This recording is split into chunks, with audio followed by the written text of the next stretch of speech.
Regarding the ongoing situation in Iran, I know there has been a lot of speculation amongst all of you in the media regarding the president's decision-making and whether or not the United States will be directly involved.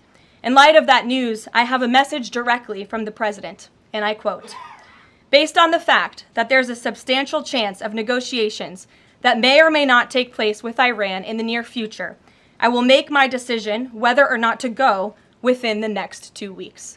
That's a quote directly from the president for all of you today. Trust in President Trump.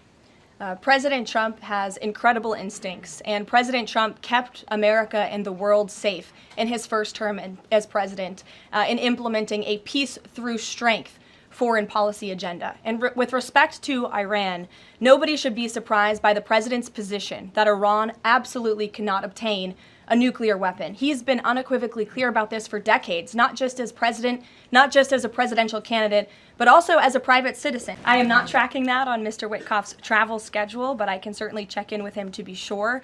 As for correspondence between the United States and the Iranians, I can confirm that correspondence has continued. As you know, we were engaged with 6 rounds of negotiations with them in both indirect and direct. So the president is always interested in a diplomatic solution to the problems and the global conflicts in this world. Again, he is a peacemaker in chief. He is the peace through strength president.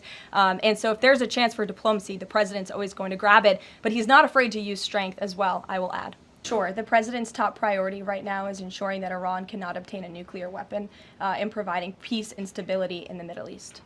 It is a fact, and the United States government maintains this fact, that Iran has never been closer to obtaining a nuclear weapon.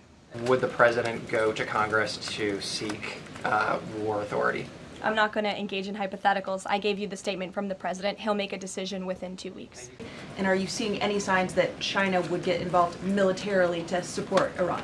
I don't believe we're seeing any signs of that at this moment in time. As for Xi Jinping's offer, I will leave it to the president to respond to that himself. What I can share is that the IDF and Israel, I think, have exceeded a lot of people's expectations in their ability to really hinder Iran's nuclear facilities, but also they've taken out key people in the Iranian regime's leadership as well. So this is something, of course, we are monitoring and watching every day, and the president was just in an intelligence briefing. He continues to be briefed by his National Security Council, and he will throughout the duration of this war and conflict. And he also remains in constant communication with our Israeli counterparts, most notably Prime Minister Benjamin Netanyahu. Look, Iran is in a very weak and vulnerable position because of the strikes and the attacks from Israel. And with respect to the president's statement, I shared that with all of you. And he has been very direct and clear. Iran can and should make a deal. We sent a deal to them that was practical, that was realistic, or they will face grave consequences. Look, the president hears all voices across the country, and he makes decisions based on his instincts. And he has always said diplomacy is his first option.